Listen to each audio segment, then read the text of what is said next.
Thank you very much. Right, what do I say? I don't know if some of you saw me when I spoke at Stoke. I spoke about things that, you know, sort of we've got this corporate governance, and a lot of things didn't seem to add up.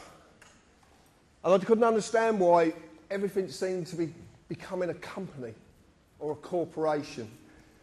Well, now I can explain it, because the nice thing about what I do and the people that surround me is that everyone who comes to me gives me a little snippet of information. It doesn't matter who you are or what you're talking about. And that's why I'm going to ask you today to listen to what people say. It doesn't matter what they're talking about, whether you agree with it, listen, because this is about communication. That's what a community is about. It's about communicating with each other. And that's the only reason I'm stood here today. I haven't got a clue why I'm stood here, and I don't know why you've come, but it's just the way things work out. So, just accept that fact and crack on. Right. A lot of you know that we've got a little website called TPUC. I am a carpenter by trade, and I still am a carpenter. I was down recently for a doctor friend laying a bamboo floor, so I still do the job. I have to live. I started this website, and I didn't really know why I started it. But an amazing amount of information came to me that I didn't really understand. And some of it I still don't understand. And I started to look at it, and there was a jigsaw puzzle unfolding in front of me, and pieces were slotting in. And this is the presentation you're going to see.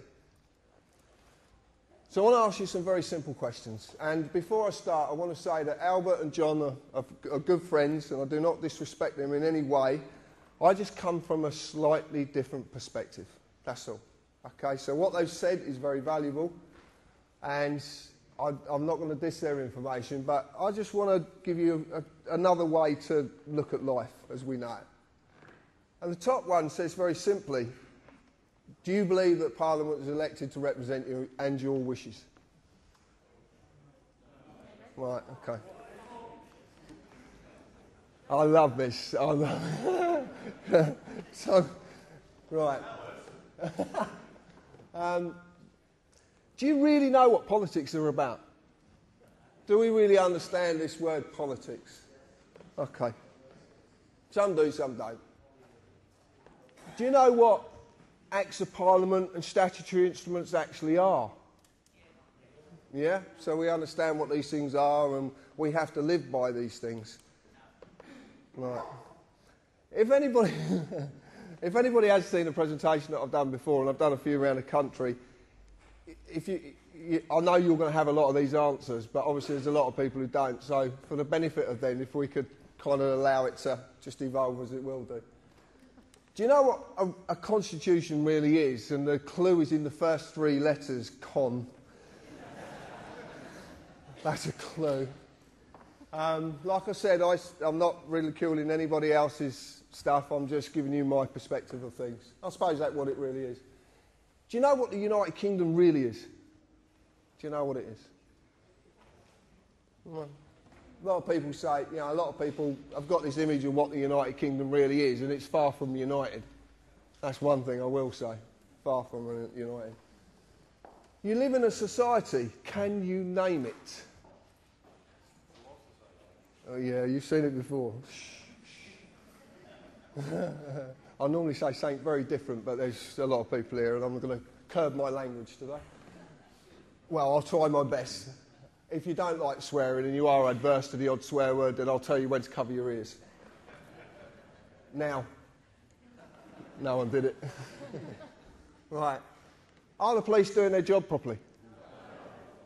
And it's a shame because I met two CID officers yesterday who were very, very pleasant indeed. Maybe they were pleasant because they realised I knew the game, but it was an interesting conversation. Do you believe we have courts of justice? No. And this is the last one that a lot of people stumble on. Do you believe you're a person? That's really good. That's really good. That's the key to this. That's why it's underlined. This is the key. The word person, persona, the character, the mask. This is the key to everything. And a lot of people do believe they are a person. And it's said, you know, I ring people up and the answer phone says, the person you're trying to contact is not here at the moment. I'm not trying to contact a person, I'm trying to contact a human being or a man or a woman. But, you know, there you go. Members of Parliament. A good friend of mine that some of you might know as the anti-terrorist. Thank you. He deserves everything. Yeah. He told us a little while ago that the members of Parliament were actually a company. Now, I broke the words up because Parliament actually means two words, which is talk and lies. It's talk in French and Latin for lies. So it's talk lies, acts of talking lies. He said they're a company. So I don't really believe anything that people tell me, so I look for this information. And what I want to tell you today is not to believe a word I'm saying. And if you really do, if you class me in the so-called society we live in, I'm a tattooed carpenter with a Cockney accent. You know, would you believe me? Right. So look for this stuff yourself. Everything you're going to see today is factual. Absolutely factual. You can go and find this, bar one little bit that I'll explain later. So they're the directors of a company and they've got this company number. It's that UC number there. That's their actual number, their company number. And because they are a company and it literally is orchestrated, they will keep going in the same direction. It will never ever change. It's never changed and it never will change because it is orchestrated. A lot of people don't know that Tony Blair, Margaret Thatcher and John Major have something very, very significant in common, bar being prime ministers. And that is their cousins. And no one seems to know this. If you want to see this, go and get a copy of Kids' Trivial Pursuit, because it's one of the questions. There's little snippets everywhere. Everywhere. You just got to look. The members of Parliament are not the only government department that are a company, a corporation, and the big question is why, and that's what I'm going to lead you into. I don't know if anybody's seen this, but this is the new company's house. There's a company called Dewport, and they're based down in Bristol. A good friend of mine, Chris Lees, knows this company very well, and they are the new version of Company's House.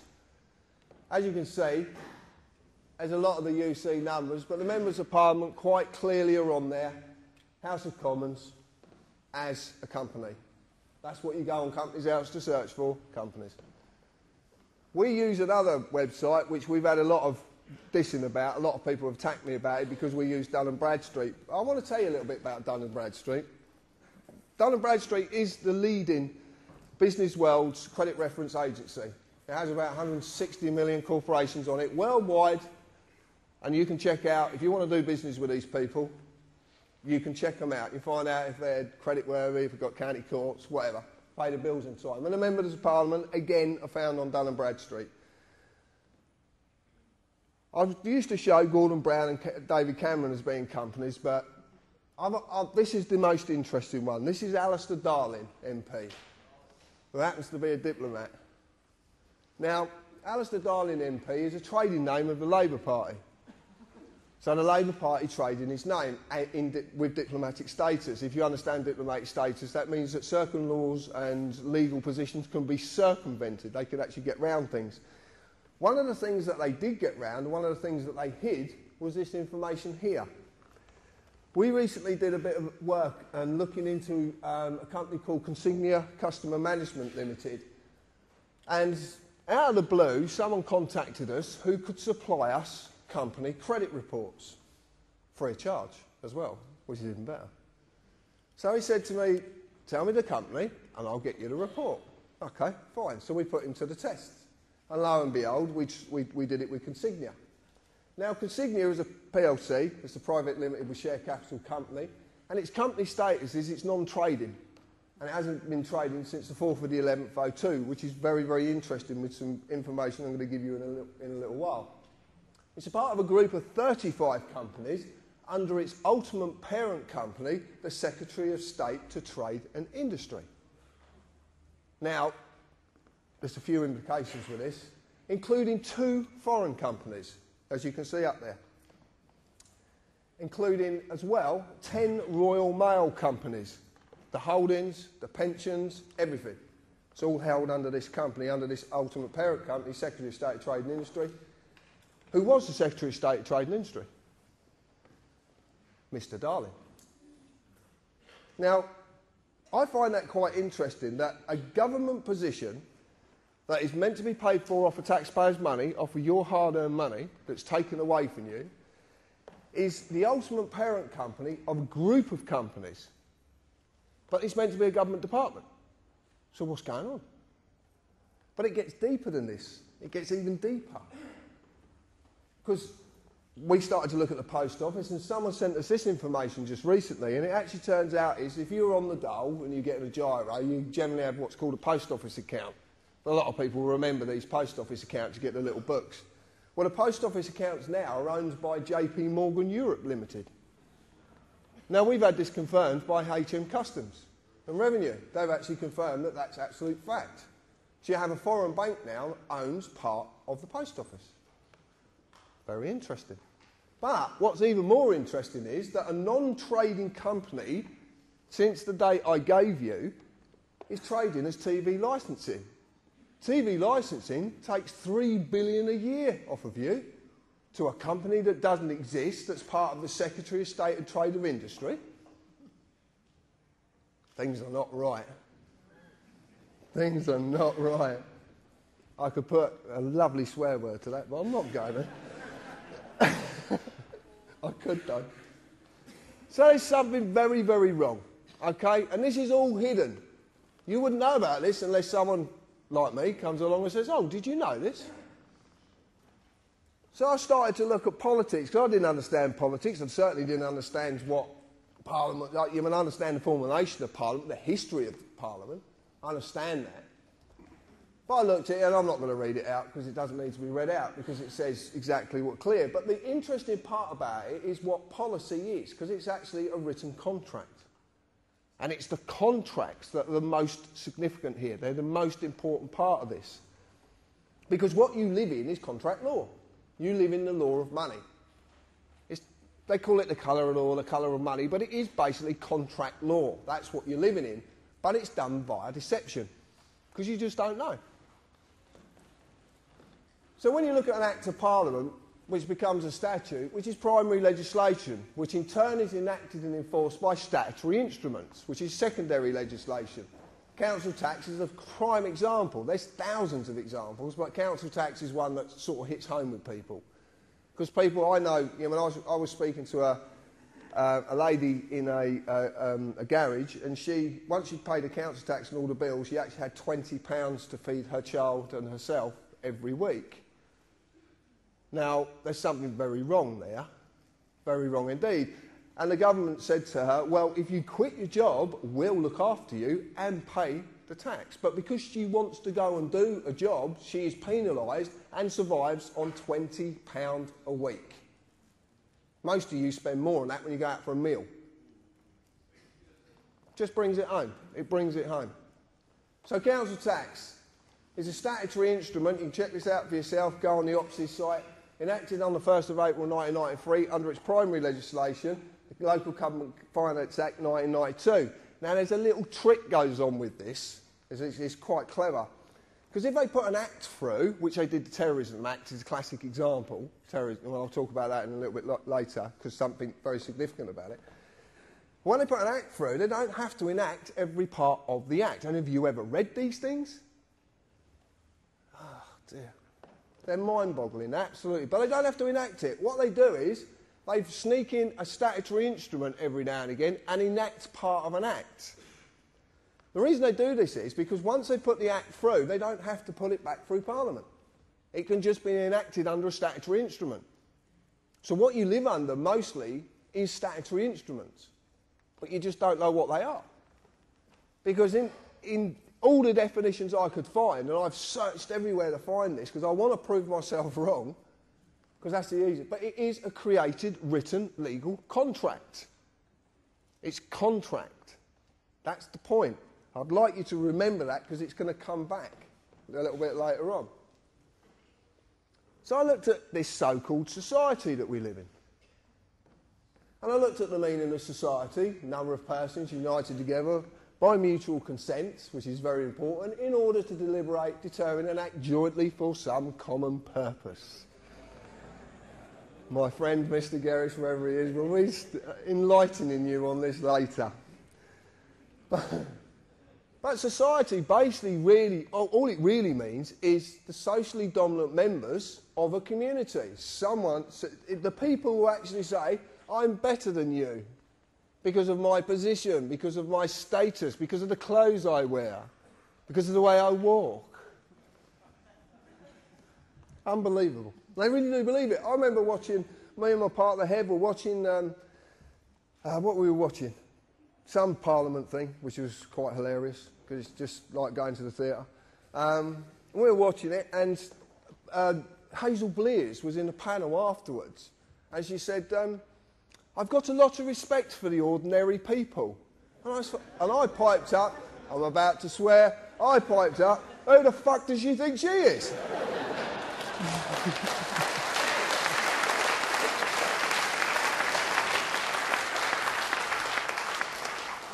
But it all evolves around this word, status. And there is no mistake that statute comes from the word status, I promise you. But I'll go into that a little bit later. The common purpose of our socially dominant members of our community is to maintain their social dominance off your backbone. And that is what's happening the world over. Okay? Doesn't matter, people tell me about New World Order and all this, and there's, yeah, okay, you believe in what you want to believe in. There's nothing, I can't tell you not to believe in nothing, and it's not for me to do. All I'm saying is the socially dominant members of the world want to maintain their social dominance, and the only way to do that is to keep you enslaved. And slavery is a harsh word, but it is the truth. And it's not about colour. It's not how we look, how we speak, or what we look like. Everybody in the world who is not the socially dominant is enslaved. But they are as well, and I'll explain that in a little bit. So we've got the socially dominant members. This is simply the Law Society. This is the society you belong to, but as a man or a woman, you're not a member. And I'll explain. So I looked at contracts. An agreement between two or more persons. There's that magic word, persons. That creates or modifies an existing relationship. There must be mutual consent by all parties. Otherwise, the contract cannot exist. Cannot exist unless there's mutual consent. And this is very important. It's another thing I'm going to come back to. So I looked at a constitution, which John explained earlier, the way his take on it. And you know, pretty much that's it, basically unwritten. John talked about the American Constitution, our Constitution, ours is unwritten. The reason I see ours is unwritten, because something that's not written down is easier to manipulate. Very simple, very, very simple indeed. But see, the point is, a man or a woman is legally known as a thing. Did you know that? You're a thing. No, you are, you're a thing. That's what you're known as, things. For nothing of substance, natural, and I presume you're all natural, can exist in the legal industry. The thing has to be given a legal personality, a legal person, a certified name.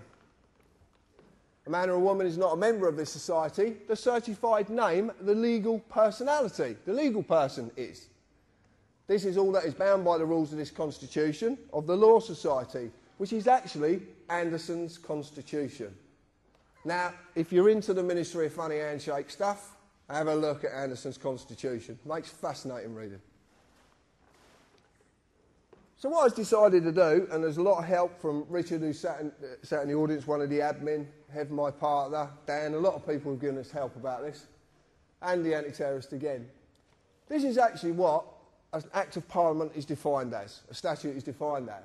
And it's quite simple. It's a legislative rule of society given the force of law by the consent of the governed, as of a rule of a corporation. Now, as it says there, by its own definition, it tells you it's not law. It can be given the force of law if you agree. But it doesn't mean it's law, because it says it's not. This comes from the neuter of Latin, status, the legal character or condition of a person or thing that is actually a maxim. Do we know what a maxim is? Right, well, a maxim in law is an internationally recognised fact in law that cannot be disputed, rebutted, or even talked about. It is a fact. And maxims are very powerful. There's a lot of them that are good, and there's a lot that are bad. So if you are going to use maxims, just use the good ones. Now, I've been attacked over this so much. The United Kingdom Corporation Limited, formerly known as United Kingdom PLC, United Kingdom Corporation, and now we believe it to be known, and I will say believe because I can't show you the evidence yet, but we believe it's the UK PLC company, and it's on Dun & Bradstreet.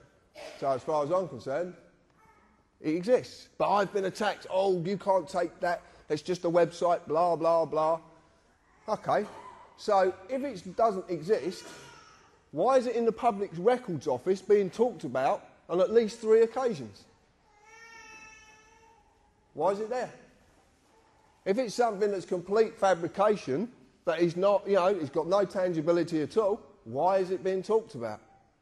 And this is in the Public Records Office. Go and look for yourself. You can make an appointment, go down there and look. United Kingdom Corporation has employees, and that's not just civil servants, that's anybody. Anyone who has a national insurance number is an employee. And I want to ask you a very simple question. If you have national insurance, why do you need any other insurance? But surely it covers every eventuality and everything. You've got national insurance, and you've even got a policy number.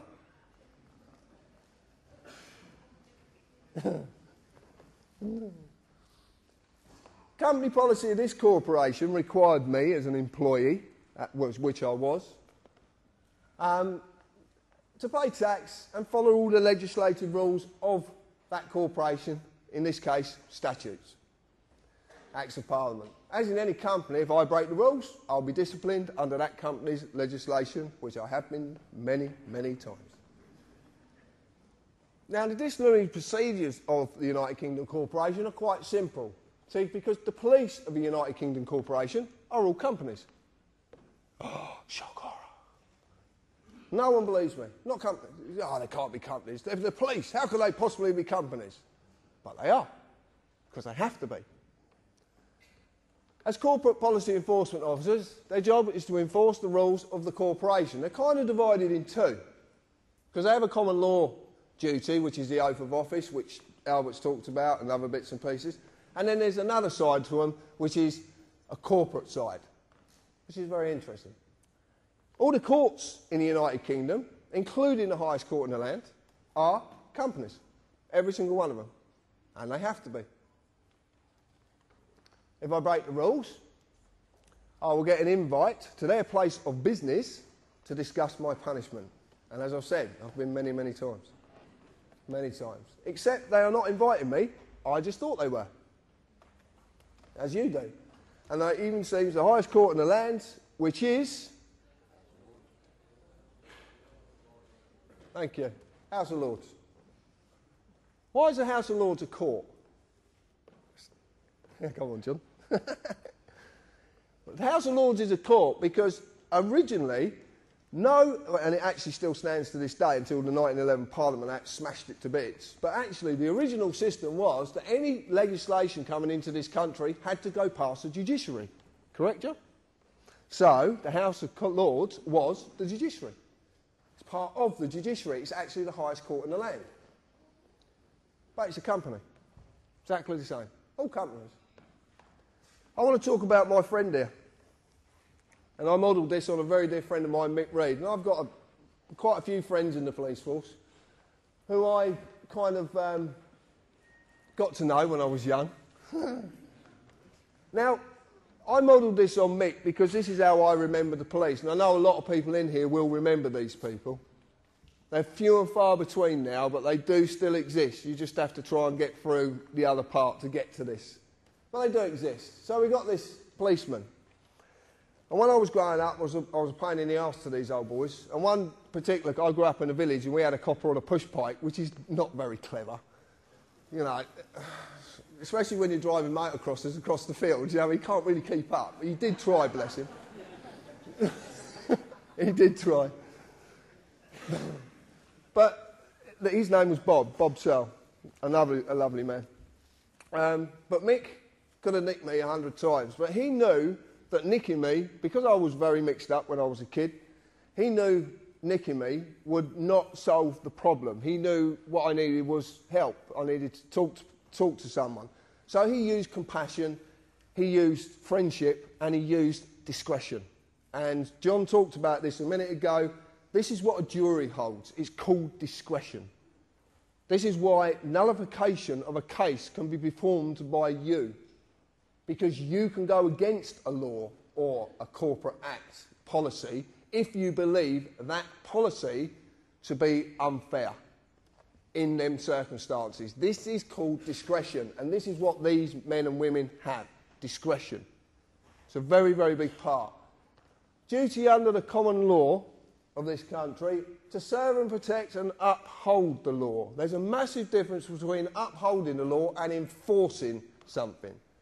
I'm not going to say law because it's not, but there's a massive difference. But people just don't seem to realise there is one.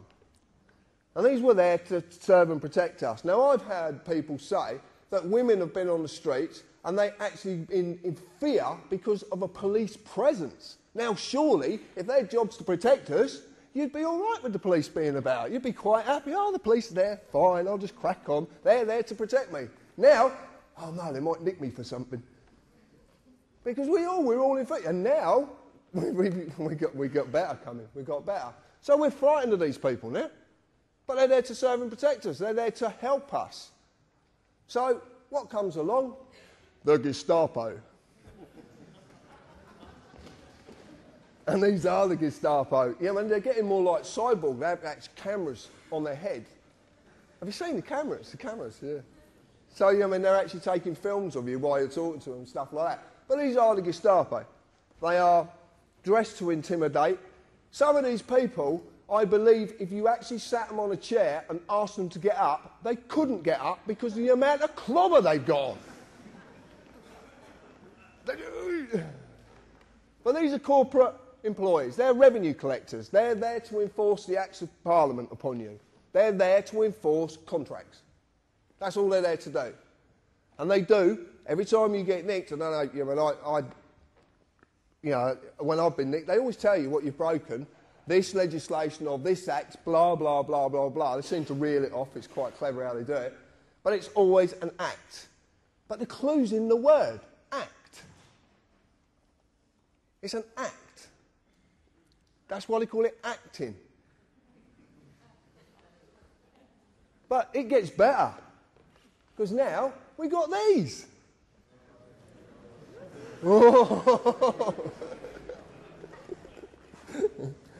There's a great story about this one. I'm not going to tell you, but there's a great story.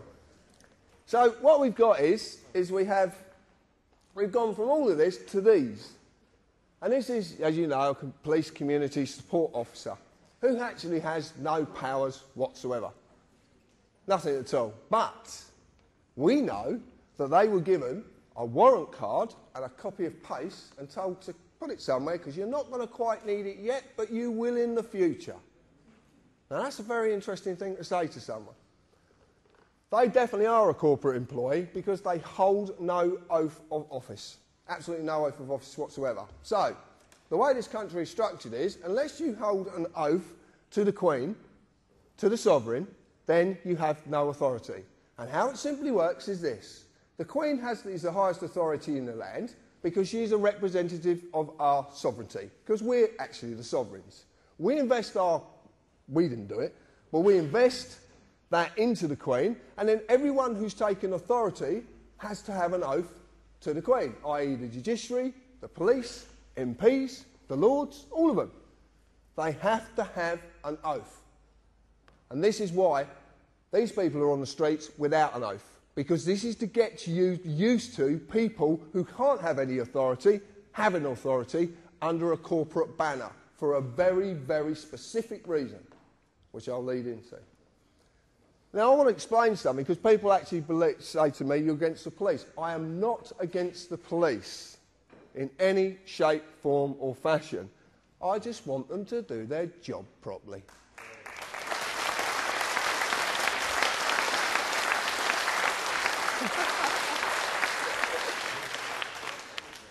Earthquake's gone.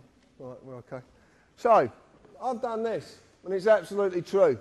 This will make more sense in a little while. There is a massive divide between these two and that. Although these two, well, that one's not. This one, it's not because of the sex as well. But no, because... oh, forget it. You get the idea. I've got a little video I'd like you to watch. Now, a lot of you might have seen this video before. It's by a friend of mine, Darren Pollard. It's fantastic, this video. It really is. I'd like to explain, there is some writing in it. You might not be able to read it. Don't worry, I will explain afterwards. But just have a little look at this. I don't actually know if this is going to work. Oh, it is. Have we got sound, Andrew? It'll come on in a minute, mate. Oops.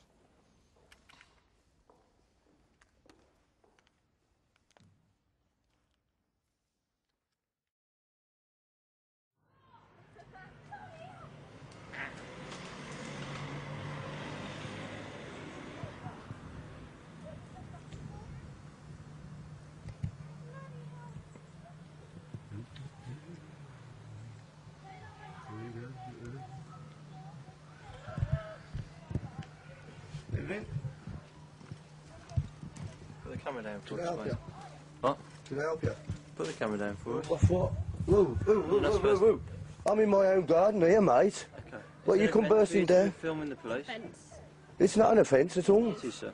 No, it's not an offence at all.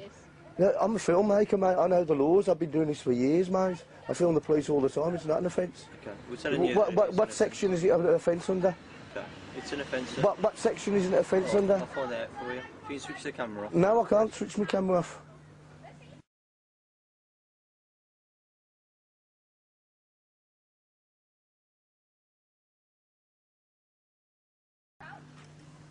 I'm not doing nothing wrong. I'm in my own garden. You've come round our path. I do this all the time, mate. Yeah, if you can. Get this in order as well. Get the mobile phone, the solicitor. Mate, this is a free country. You're entitled by law, yeah? Sorry, it's Claire. Have you got a listening number for the Sarge? Sarge, just quickly, we've just done a stop check on no problem, Welsh sir. Farm. There's a gentleman here that's filming us. Yeah, he's in his own garden, minding his own business, and the police have just come over here intruding on my privacy, my liberty, my freedom. It's not illegal. I do this all the time. I film the police all the time down here. I film the inspector at the meetings, mate. I think you've got it long. What's your name? Sorry, sir.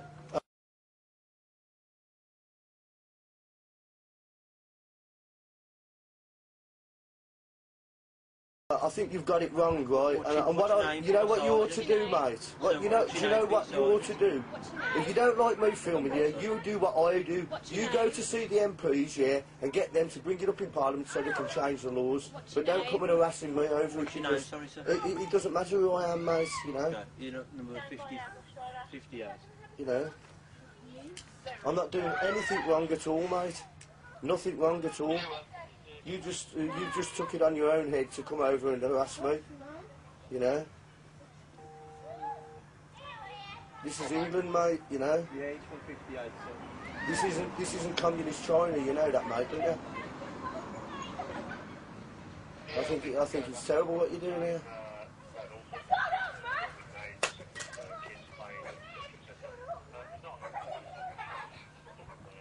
Yeah, it's not an offence, mate, see?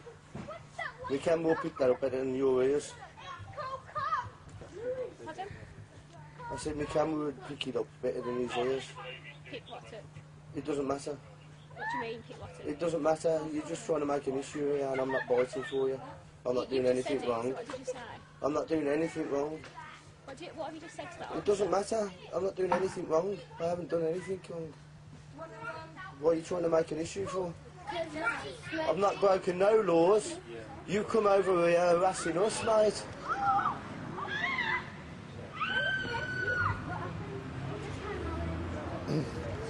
Thank you. Have a nice day.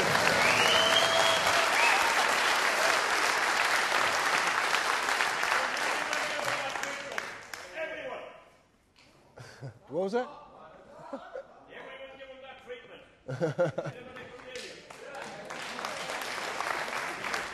Right. If you don't, if you didn't quite get it, what's actually going on there is the fact that 2 police officers were trying to enforce something that didn't actually exist. And they had to radio their sergeant to find out if it existed or not. And they were told it didn't exist. So they had to stroll down Darren's path and hold their heads in shame. And I have it on good information that male police officer has been passed down quite a few times and he hides his head. And Darren doesn't lie, so I've got no reason to disbelieve him. But there's something very key there. And the thing is that when these people actually pull you up, for whatever they do, whatever you've done, or whether you haven't done anything, more to the case, excuse me, that drink's repeating, ask them. Because most of these people, when they're doing what they're doing, they don't actually know what they're doing. That's the point. They make it up as they go along. The classic is now, do you know you can be arrested for answering questions? Actually asking questions. You can be arrested for it. Friends of mine have been arrested for asking questions. And it's called, what's it called? That's the one, yeah. Obstruction of a police officer in his duty. Now, I'm going to ask you something. Arresting people is meant to be in the public interest. So who is their duty to? Because if they're arresting people for asking questions, it's certainly not in the public interest. So, they have a duty, but a duty to what? Might be a question you might want to ask them sometime. Another thing is you'll notice as well, when they knew they were losing, the lady officer decided to pick a fight. Over any issues you could really find. Any issue at all. And this is the point. And the classic was said, your name, your address. This is powerful information they need. They need it, and I will explain this in a bit. But Darren did something, and he did something very, very significant in that video. And it's something that a lot of you possibly could have missed. When that officer said to him, "Can you put the camera down?" he said, "No." And did the officer pursue it? No. One of the most powerful words in the world. It's one of the smallest words in our vocabulary and one of the ones we're so frightened to use. Just say it. No. That's what it's all about. It is.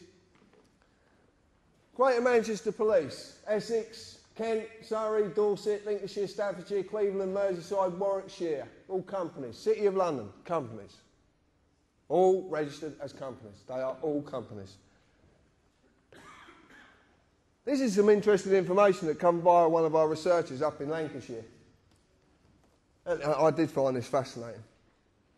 Lancashire County Council, this is not a city, this is a county. Counties are big places. So it's a county council, not a local council. Was incorporated under that IP number, which happens to be 666, which I found quite interesting. Dear, oh dear. I'll leave that one for Brian. You can see its registered address, and it was completely dissolved on the 25th of January 2008. This is the county council. Completely dissolved. All assets and liabilities of Lancashire County Council were transferred to another company called the Blues and Twos Credit Union. And guess who owns the Blues and Twos Credit Union? This company is Lancashire Police Headquarters. Huh? So we have a police headquarters now owns a county council? Anyway, you know, it's a bit mind-boggling, this one. So anyway, Mike has been fighting council tax and doing quite well at it as well. So he rang up the FSA down at Canary Wharf and had a chat with a lovely girl called Maria, who actually was quite happy to depart quite a lot of information. And Maria said to Mike, well, you shouldn't really be paying council tax to them anymore because they don't actually exist. So who are you actually paying? Which I found fascinating. Well, it turns out that a few people have jumped on this and started to ask some very, very awkward questions regarding this matter. Because, truth be known, even if council tax was lawful, which I promise you it's not, and lawful and legal are not the same, and never the twain shall meet, ever. And I will explain a little bit about that. Everyone who's been paying since that date is entitled to a refund. How many more are doing this? How many more people can get refunds? And this is all about money, I promise you. There's nothing more. This is about money. So we found this very fascinating. Same again, I don't really believe. I like to go and look for information myself, which is what I'm asking you to do. I don't want you to believe me. You can go and find this. So I went on Companies House, as it used to be, and lo and behold, there's the IP 666. Lancashire County Council, company removed. Lancashire County Council dissolved on the 25th of the 1st, 2008. Now, there's something very significant about this, because if you go and try and find this now, it's not there. Now, they're not allowed to do that. But who owns Companies House? Have you looked at the web name? It says .gov. So, we have a company, a council that's not meant to be a company, because you bring them up and ask Lancashire County Council if they're a company. You get some really interesting conversations with these people. We're not a company, but you've got a registration number. And it's got 666 in it. What's going on?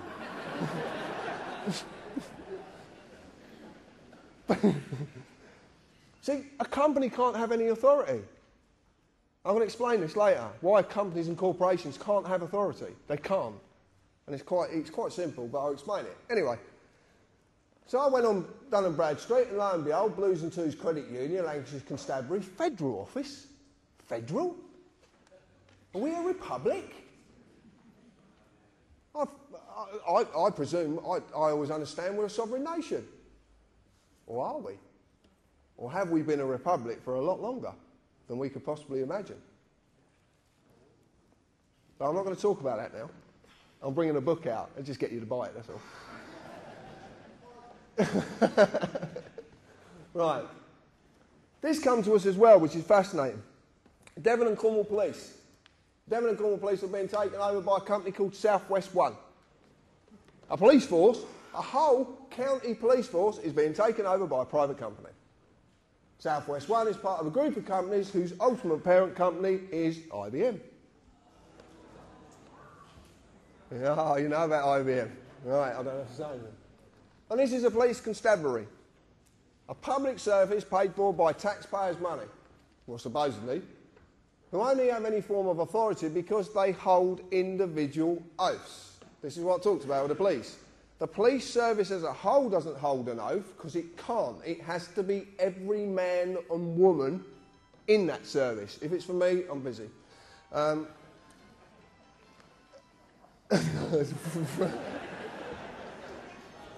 shouldn't do that. I do that every talk, and I shouldn't do it. Right, sorry. Yeah, so they can't. So it's got to be on the man or the woman. I don't like using the word individual, but it's the only word I could put there, because individual doesn't mean what we believe it to mean. So now a police constabulary is being told what to do by a private company, a bit like the ACPO. You might have heard of them. A non-profit making organisation that's made up of chief police inspectors that has 18 million in the bank. I want to ask you, how do you get 18 million in the bank when you don't make profit? Interesting. But this company's not only telling them what to do, and what happens to the oath of office. As a corporation can have no authority, for a mort's main cannot hold an oath. A mort's main is two words, it's dead and hand. Companies are known as, corporations are known as mort mains, dead hands. They're dead. They do not live, they do not breathe, they are not natural, They are dead. So there's something very wrong. Corporations can have no authority because of mortmain. Land cannot be alienated by mortmain because corporations can't own land. That's why your house is called property, because that's the little trick they use. They turn land into property. But property is corporal inheritance, which basically means it's not visible and can't be seen. You just don't know. There's a lot to that. Again, you have to buy the book. No. Right, this is what I want to talk about. This is it. Legalese, a language of a company called the Law Society, and it simply is a manipulation of the English language. That's how simple it is. And people say, the Law Society is not a company. Well, according to that, it is. Anybody got credit card debts? Yeah, they couldn't. And what do you get phone calls off these people? They're quite insistent, aren't they? Yeah. So what do they ask you first? First thing they ask you, your name. And then they ask you for the first line of your address and your postcode and then your date of birth. Don't they? That's every time. Have you ever wondered what happens when you actually say no? It's really funny. You want to try it. What? No, if they ring up and they say, Mr. Harris, I say, yeah, okay. I say, may I confirm your first line of your address and your postcode? No. What do you mean, no? You have to. How are you going to make me do that? It's so simple. You just don't. Hello, Mr. John Harris? Yeah, hold on, I'll get him. Crack on. And I'm going to... I'll tell you now. Hello, Mr. John Harris? No, he's in the loft. He's deaf, dumb and blind, so you're not going to get a lot out of him. And you'll get that in a bit. But this is it. Right. This is called joinder. It's very simple. And what it is I am asked my name and address and date of birth. This is only to establish the legal personality, the legal person, the address of the legal person, as it says it up there, the address, the name, and when the legal person was created. This is very similar to a way that they would deal with a company. Very similar indeed. Once joinder has been established, they can then offer a legal person a contract. As you've seen, Acts of Parliament are contracts. Okay? Statutory instruments are created, written, legal contracts. So it's a contract. But they need my consent. So I am asked to do So I'm asked every time, you can see this on the bottom of the police forms, my friend in the audience, Morris, will confirm this. What did it quite clearly say? I understand. Okay? You're asked, do I understand? Then I would sign one piece of paper, if not more, to say that I am the legal person, and as the legal person, understand. But this is deception. And basically, understand is synonymous with the word stand under. You want to check this out? Black's Law Dictionary. There's 8 versions of it. There's probably a 9th one coming out. But it's stand under. It is a legal requirement that you understand, but not that you actually understand. I'm going to put that into English. It's a legal requirement that you stand under their authority, but it's not a legal requirement that you actually fucking comprehend what's going on.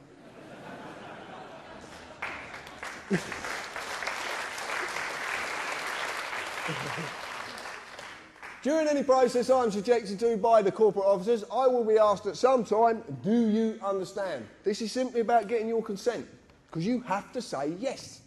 Because a contract is a contract, and a contract can't be formed unless all sides agree, give mutual consent. So you're asked it. Do you stand under me? Do you give me a corporate officer authority? That's what they're actually saying to you. But it's not you, it's a legal person. It is this piece of paper. This is a blank one. But this is this piece of paper. This is all they can act against. Yeah, but you need to represent it. And that's what the joinder's there for, to get you to represent it. So let's look at a fixed penalty notice, the deception of notice, joinder, understand at work. This is it at work, very simply. In legalese, a notice is not a bill. A notice is not a demand, it is an offer of a contract. Notice is synonymous with offer. When the offer has been made, the legal person must be established through joinder, for the legal person is nothing more than a piece of paper. But they have to establish it. Otherwise, they can't offer the contract to it. Because of this, they need the man or woman to agree to represent the piece of paper by saying, I understand. Fixed penalty notices are the same as all and any statements made. They are simply self-perpetuating contracts. They perpetuate themselves. It's completely deceptive. I'll show you how it works. It's not very clear. If you look at the top there, it says penalty charge notice. So it's penalty charge offer. Okay, so it's an offer of a penalty charge. Then you get all the bullshit, right? And it is bullshit. And it says notice to owner, blah, blah, blah, blah, blah. And it even says there, the person. So they're even telling you what they're acting against. They're telling you. They have to tell you. They go around here, and then you've got this magic little box here. Because what you do is, you tell them who the legal personality is, you tell the address the legal personality is at, you put the postcode, and if you're stupid enough, you put a daytime telephone number. And then you put a signature to say, I understand. Self-perpetuating. Self-perpetuating contracts. So simple. An arrest, if you make a statement to the police, is exactly the same. It's a self-perpetuating contract. You just don't know you're doing it. This is a bit of fun more than anything, but we got a problem with this because we think Val's suffering with something because you can't actually sign a signature 3 times the same. Because half these people don't even exist. I don't know if you know this, but this is a trick of the corporate world. I had a letter come through, well, it's not to me, to someone else, from a company, a solicitor's called H Legal. And the signature said, H Legal. So I'm going to ring them up and say, can I speak to H Legal, please? But this is what they do. It's amazing. Now, that's one of my favourites, this is. If you get this information today, you never have to pay a TV licence ever again. Serious. You don't have to pay it. This is dynamite, this. This comes from a mate of mine in Milton Keynes. He sent me this, and we just had such a giggle, because this is what this is about. Laughter. It's about laughter. Believe me, it's about laughter. Don't worry about that bit and that bit. I just want to read you something. We will present evidence found of your watching TV without a licence. Yep. How are you going to do that? So we're in the court. Your Honour, here's his TV. That was the chair he was sat on, and he was sat like that watching it.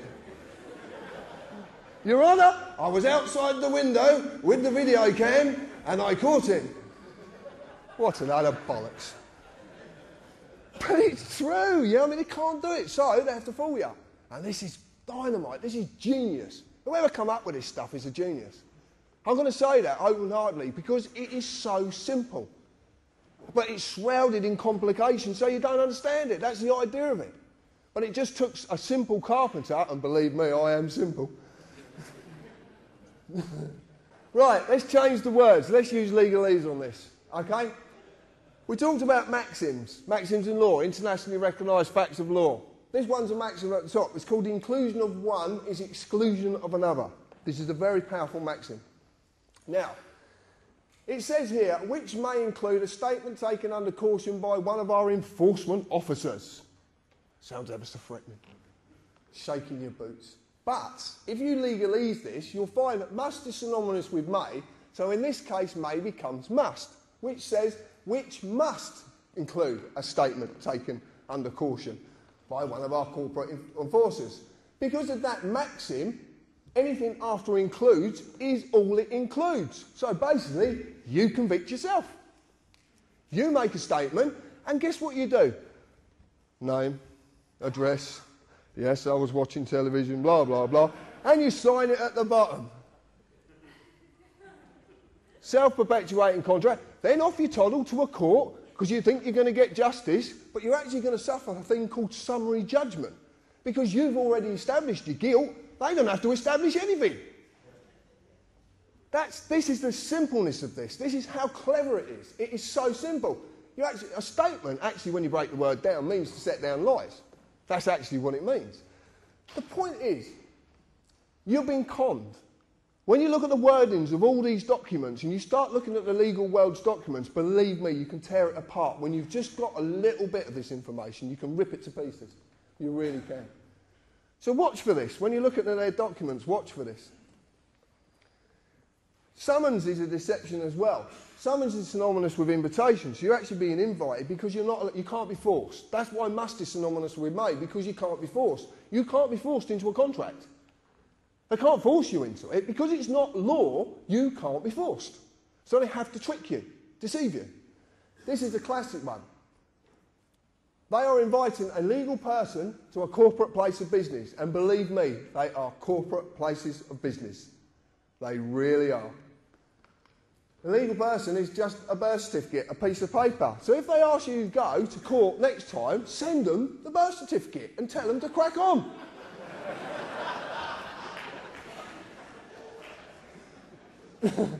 This legal personality was created by the United Kingdom Corporation. The history of this document is very, very simple. In 1856, the GRO was incorporated. In 1857, birth certificates came out. In 1874, the Deaths and Births Act went through, and this was topped up in 1953. This is it. This is this document. Okay? All contracts, by the way. All contracts. So this is what they're inviting. They are using deception, as every magistrate's court is a trading name of a company called the Ministry of Justice. And there it is, the Ministry of Justice. But it's on Dun & Bradstreet, so it can't be real. Oh, okay then. So, but they're trading as a magistrate's court. So, if you're on Dun & Bradstreet, you can buy a report. So we bought one. And there you go. Ministry of Justice, Selborne House, it's all there. Line of business, government department. That's interesting for a start. And they trade as the Asylum Immigration Tribunal, Magistrates' Courts and the Public Trustee's Office. I've highlighted really what I found significant because who owns this business? No parent company. Now that's interesting. In the business world, if there is no parent company, that means they are a parent company. And it's obvious because they're trading in their name. So they're the parent company of all them businesses. Every single one of them. Who are the directors? Lord Faulkner. If you don't know anything about Lord Faulkner, have a look at him and have a look at his brother as well. Very, very interesting. Are there any significant legal proceedings, events against this business? A county court judgment was registered against this business on the 16th of the 12th, 2008. So, right, let me get this straight. We've got a business that's not meant to be a business, it doesn't even do good business. Well, that's the truth of it. And then the last part was the one that got me. Year this business started, 1600.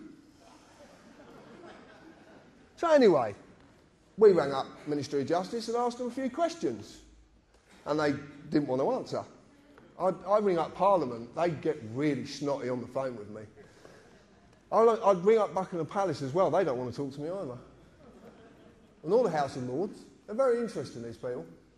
But I checked this out with Dun & Bradstreet, and we had this checked out, and it turns out their stuff is completely factual.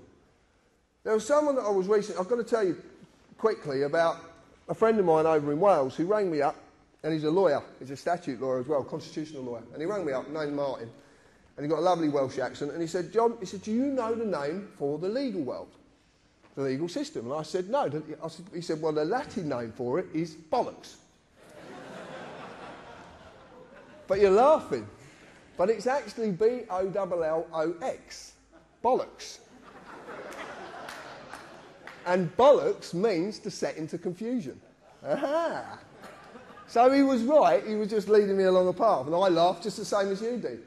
He's given this to someone, a barrister, who's looked at this, and there's been a few people looked at this, and it actually turns out that these people have come back and said to us, if this document is legit, which it is, and if you want to see a copy, I've got a copy in there, so I'll pass it round, I'm quite happy to. If this document's legit, this country has been lawless for 409 years.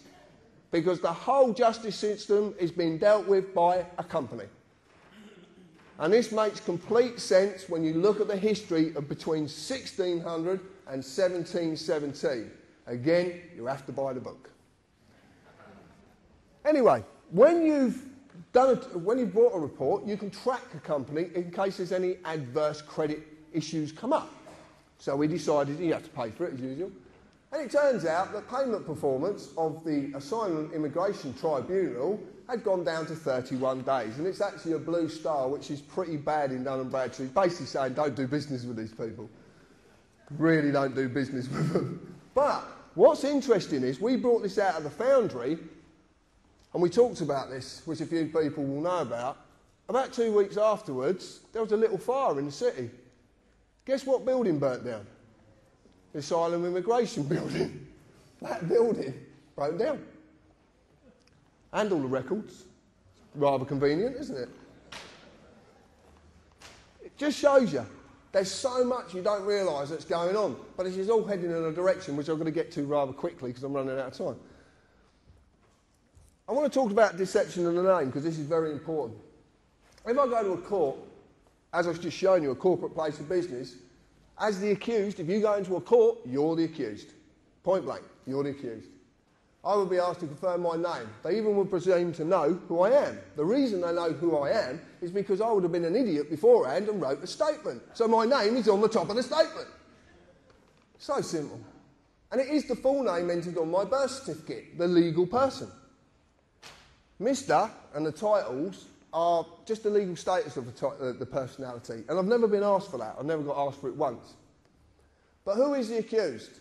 The legal person, the name on the birth certificate. So when they ask for me, my name, they are talking to the legal person. Not me, but why? If you understand any of this, this is the only slide I would have to show you. This is all I would have to show you. I'm going to grab this. Right. Legal is in for money. This stuff. Pieces of paper. That's all it's about. Pieces of paper. Nothing else, nothing more. Law is about us. We're natural. Okay? Words of substance, words of nature. So if you look at this, legal is in form only. Person.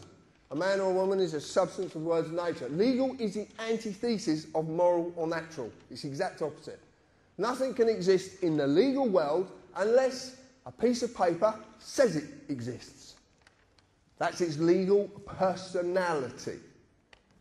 So when they ask for my name, they are not talking to me, the man, because as a man, I cannot exist in the legal world. It's so bloody obvious. I can't exist in it. I'm a thing. Unless I've got a piece of paper to say what I am. You don't know what he is. Where's the piece of paper? It's true. I can. So as you can simply see, they're actually talking to this piece of paper.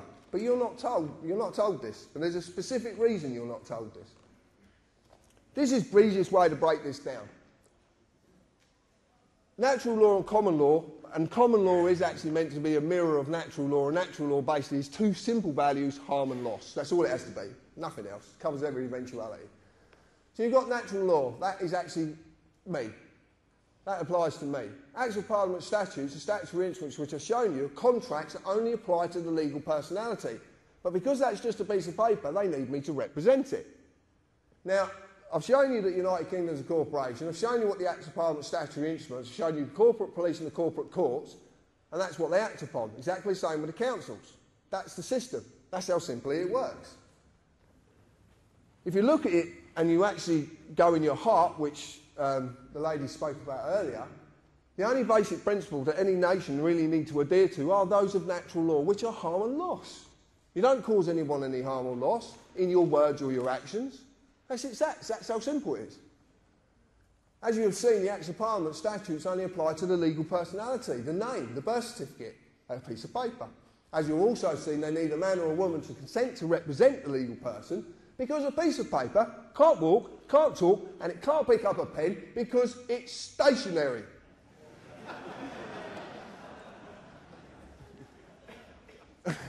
But it is, isn't it? Yeah, it is, yeah. This thing can only do something when I do something with it. Look, I'll put it over here and I'll call it. Jump!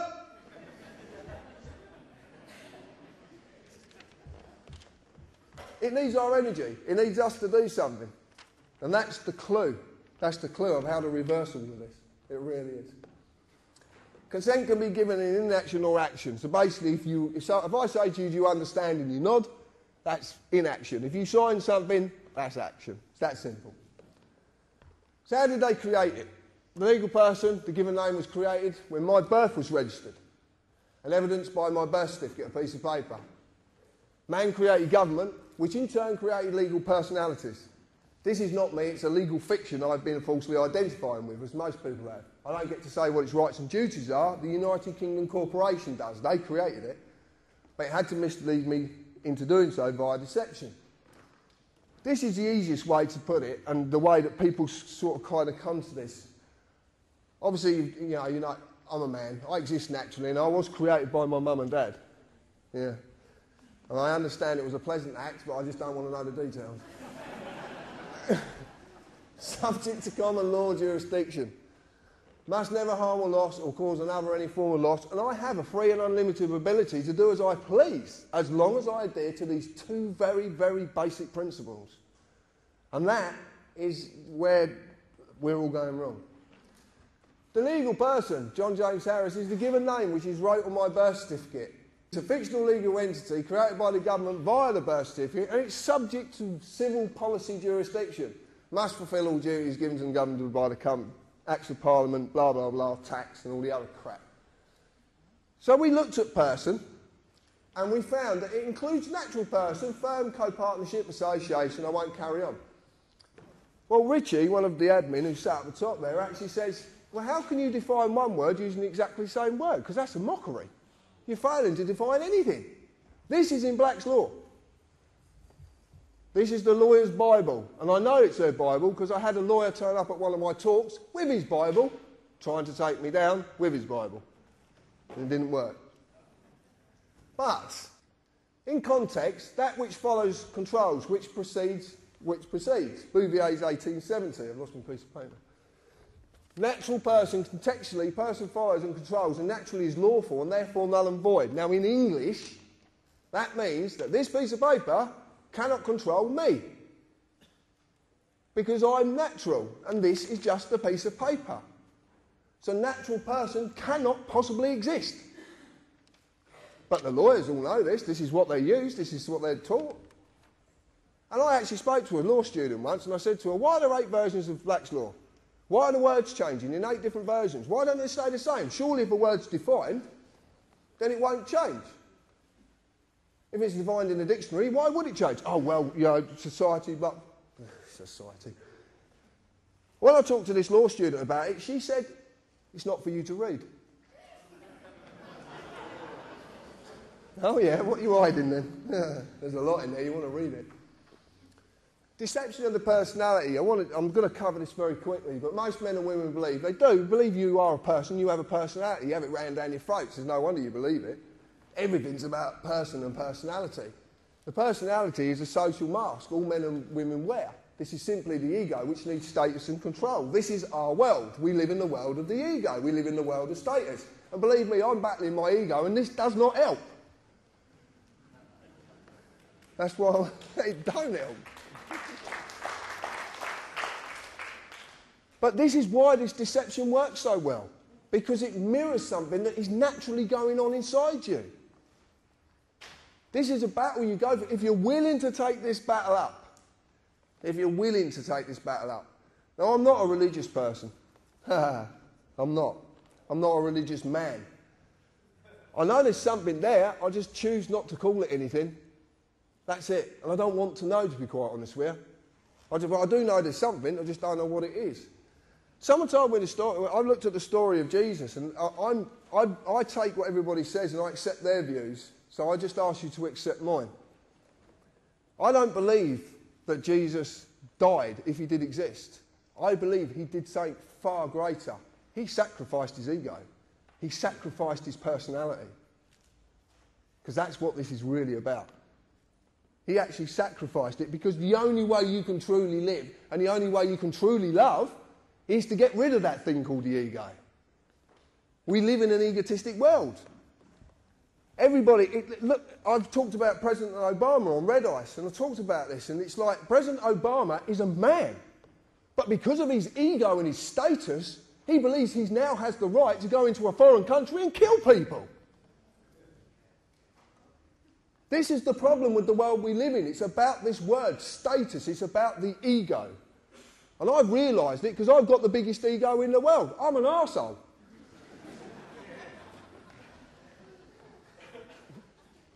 I just don't talk shit.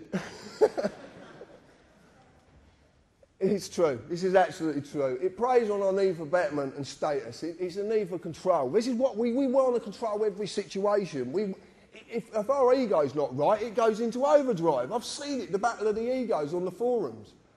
It's incredible. Every time you have an argument, it's not a man and a woman or two men or two women arguing. It's the egos who are arguing. The best way to do it is shut your gob. Shut your gob and the ego can't take over. It might be screaming at me, you're right. Argument over. It's not bad to be wrong. I'm quite often wrong. And as a man, I can make a decision any time I want to change my views. Because I can. And that doesn't make things bad. If I can't change my views and learn from my mistakes, how the hell can I evolve?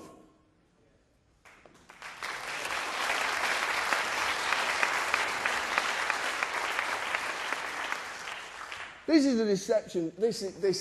I'm running out of time, so I'm going to have to go through this quite quick.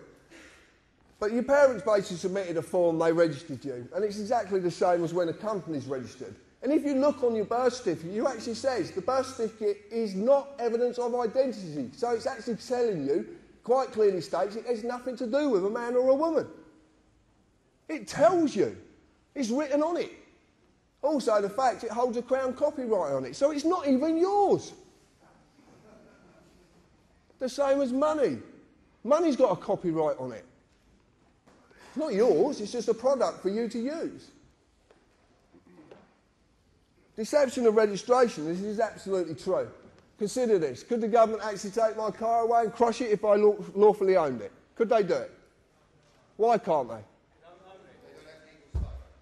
No. If I legally owns my car, if I lawfully own it, then they can't take it from me because it's a crime. Okay? Theft is a crime. Doesn't matter who's stealing, it's a crime. But by using the process of registering my car, they duped me into handing over legal ownership. So now a company owns my car.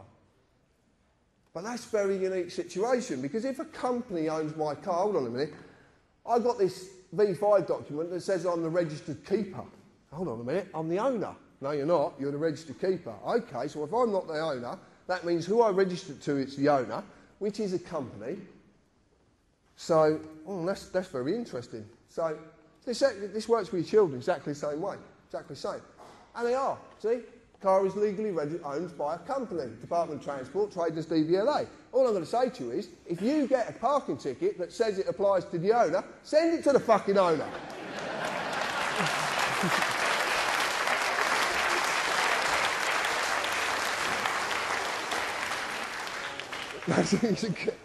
You're going to have so much fun. You really are.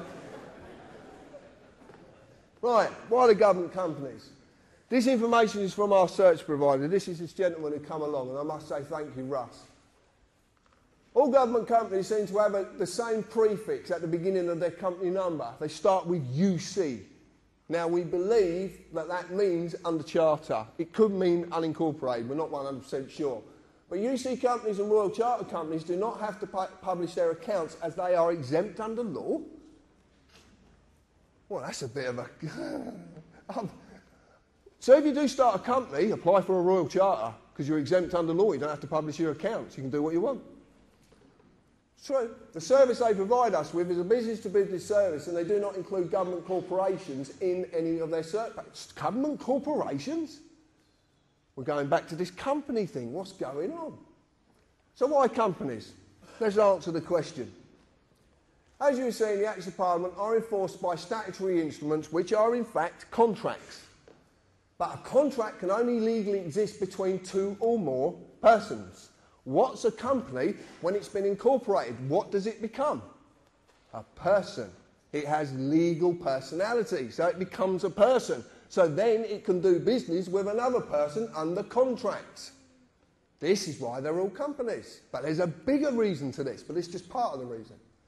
So a company corporation is a legal person for it has legal personality via a certificate of registration certified name, exactly what you were given when you were born. Exactly the same process. Their legal personality is just a piece of paper as the one you have. So the contract only exists between the pieces of paper. But they're the person, so the contract only exists. But obviously they can't communicate. So they need us. That's the trick. You cannot exist in the legal world, so it doesn't apply to us as men, women and children because it cannot exist. Legal industry, and it is an industry. Believe me, they don't like it being called an industry, but it is an industry. So the contract simply cannot apply to us. So what is going on? John talks about Magna Carta. I've got a slightly different take on Magna Carta. Just slightly. And I just want to run you past it. Magna Carta 1215 started the process of the separation of power. It's called devolution. Away from the sovereign to a parliament of barons on the pretence that that parliament was set up to represent the people and to protect them from tyrannous sovereigns. Okay, that was the pretence of it. That's basically what the story is. Now what we are seeing is a devolution of power away from government to a third sector, private companies, to remove the oath of office, to destroy the sovereign and the people's sovereignty. If that sovereign is destroyed, or that position is destroyed, because it's not about who's on that position, it's about the position, then we're stuffed. We're stuffed. I've read the lies, I've read all sorts of stuff about the Queen and her family on the internet, and I've read some quite mind-boggling stuff as well. The point is this, it's been put there to turn you away from that lady for a specific reason, because she's the only one who can actually do something. She holds the power of dissolution at common law. She holds the power of royal proclamation. Do we know what the 2004 Contingencies Act is?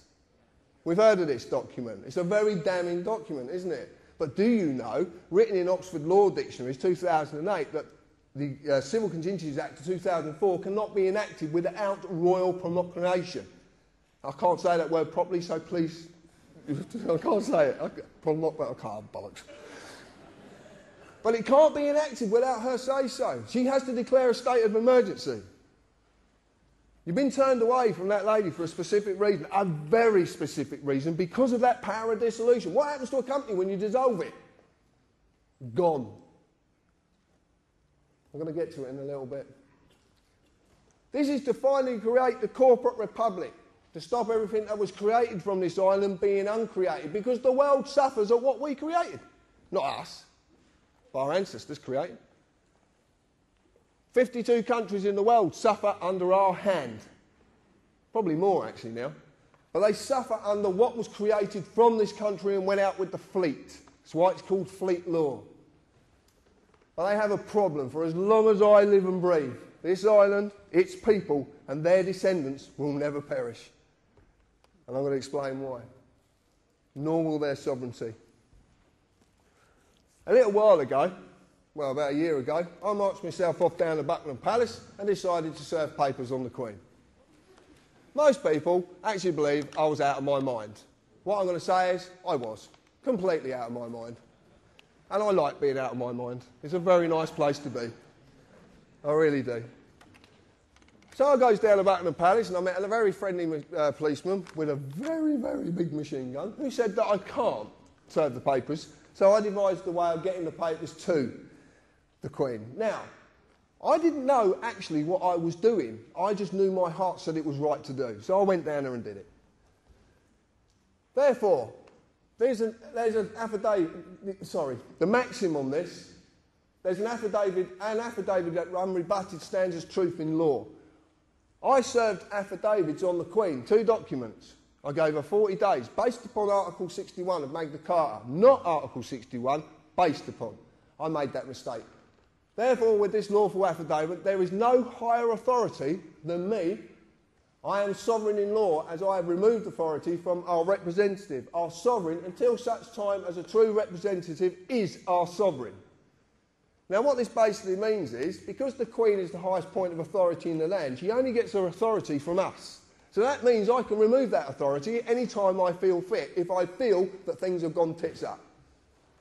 And they have very much gone tits up. So I've removed it. This basically means this document is now in law. It's a new law. This is how law comes about. This is called a precedent. You can call it John's law if you want, but it's a new law and it's for all you to use. You can use it.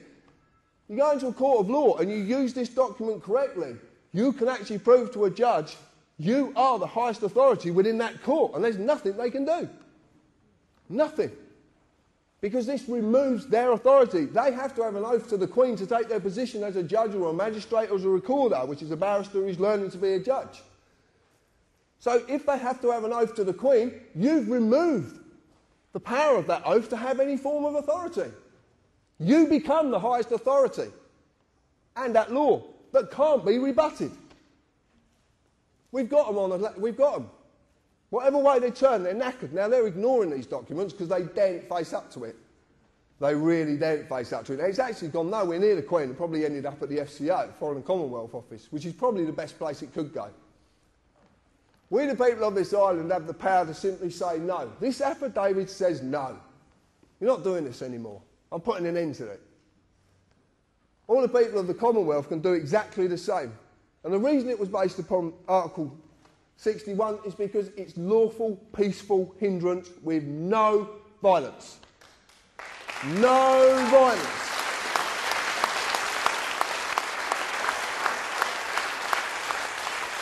Someone said to me, how would I deal with the MPs? I'm going to tell you this. Order 635 brooms, because they will be sweeping the streets they thought they used to own.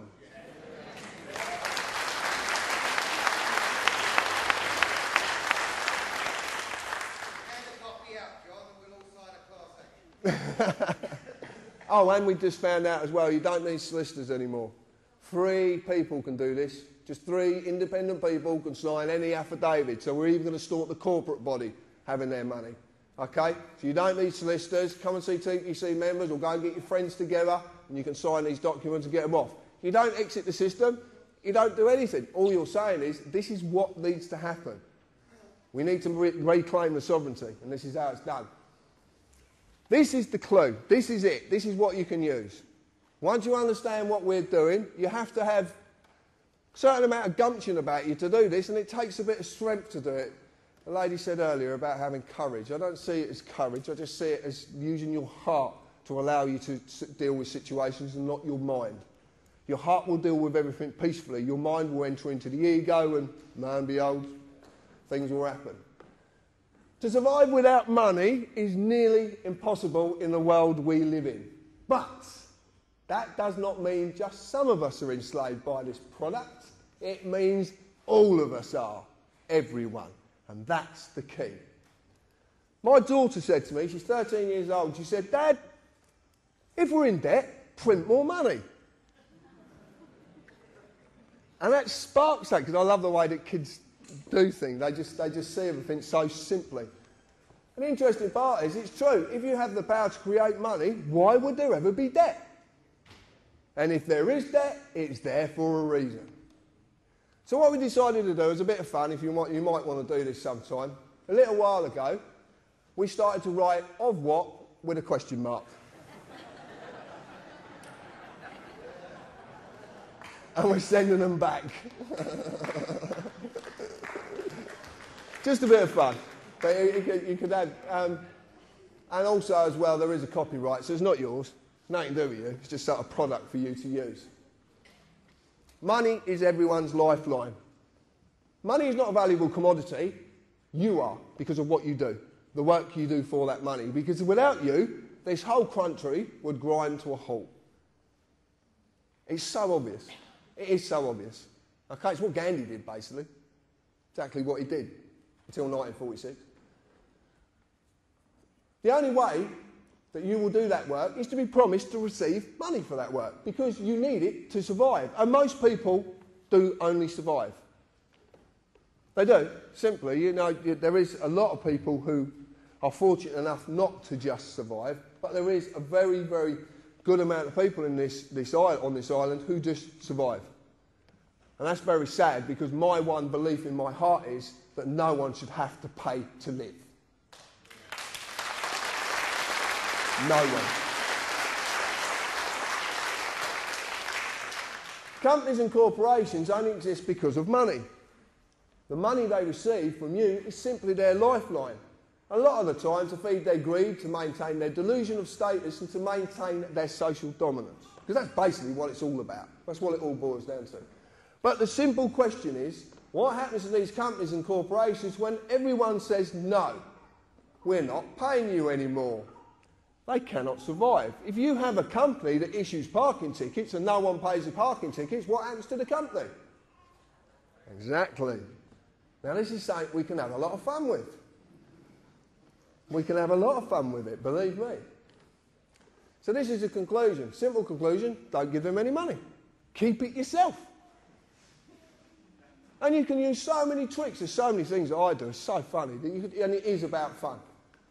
Lawful rebellion. Deny their lifeline.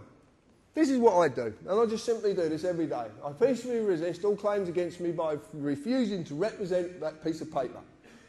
I've just done it with the debt collectors I showed you, and that's what I said to you. Because it's a piece of paper and mine's in the loft and it's deaf, dumb and blind, I tell them it's in the loft and it's deaf, dumb and blind. I never accept any of their paperwork. I never accept their paperwork. Every single bit of paperwork that's ever sent to me gets sent back. Because there's something you might not have seen on their letters. Right? This is what we do. It's called no contract, return to sender. Right across the address window. But this is HM Customs, just a load of bollocks from the tax man, who's actually trying to make me bankrupt, which is hilarious. Because I actually said, you're trying to make me bankrupt from a bankrupt company? That's very funny. But they got a return address. So this means this has got two-way travel, because if it's not delivered, it has to be sent back. So I'm just utilising that fact and sending it back to them. So this is what we do. Now I've got a tax man who comes and actually tries to give me the letters. And I just say to him, sorry mate, I don't accept your paperwork. I have a warrant. It's a card. Look, mate, that's a piece of card with writing on it which means fuck all.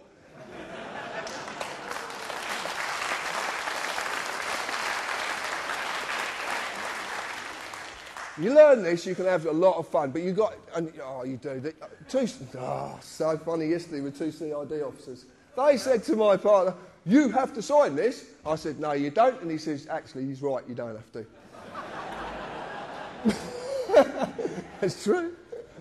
I never accept any of their paperwork forms, and no one can make me accept them. No one can make you accept anything if you don't want to accept it. I send every letter back simply saying no contract, return to sender. If I get pulled up by the police, I only say as little as I can, and I prefix everything, the person. The person. Okay? Because you're not talking about yourself then. Contract doesn't exist unless paper changes hands. That's it. You've just been duped into it. I never sign anything, and I'll never write a statement, and I'll never have one wrote for me. And there's again, they can't make you do this. I deny them, period, any of the lifeline they so desperately need, which is money. I will never, ever give them a penny, and they know it. Lawful rebellion, which is what I basically started a year or so ago. Every man, woman and child on this island are sovereigns. In fact, everybody in the world is a sovereign. You're sovereigns in your own right. A sovereign nation, but we are only this as long as we have a sovereign to invest that sovereignty in. A line in the sand that cannot be crossed. No king or queen or government have the right to rule us. They are there to represent and protect us. Nothing more, nothing less, with no greater dignity than anyone they protect. No greater dignity.